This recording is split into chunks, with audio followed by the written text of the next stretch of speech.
Hi guys, I'm Andrew. I'm Molly. And I'm Mike. We're IET and we're here to help you move better, feel better, and perform better.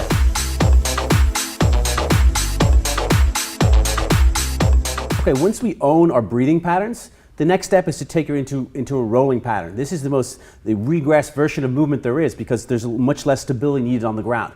So we're going to have Molly do a segmental roll with her arm bent, lower body totally dead, using her eyes, her breath, her core, rolling all the way over, trying to dissociate upper and lower body and coming back as little possible movement in that lower body.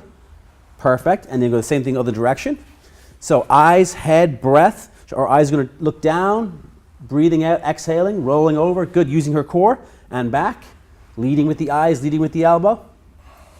Perfect. If they can't do this, if they've got a problem, if there's a lot of foot movement or they're simply stuck, we're going to regress them back even further than that. What we do when we regress further back from the arm bent, we actually go arm straight. What this allows them to do is allows them to track their hand with their eyes and really use those orofacial drivers that Andrew talked about earlier.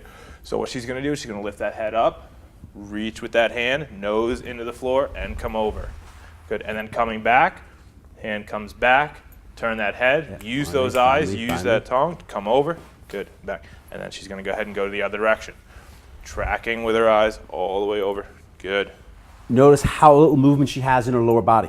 These drills look easy from the naked eye, basically, but I can tell you this is really, really challenging because she's using her deep core stabilizers and her breath with her orofacial drivers to move the small stabilizing muscles to move her rather than using her neck and her quads and her legs. Okay, after we've owned our segmental rolling, we're going to progress Molly into a slightly harder drill. This is called a hard roll. Okay, so we're going to take a small little ball and we're going to put it in between her elbow and knee.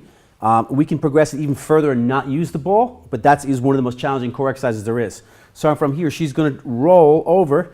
Now maintaining contact with that ball. Without losing that ball, she's going to turn her eyes, her head, fire her core, and roll back up again. And one more time.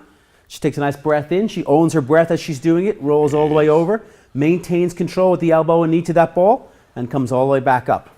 Perfect.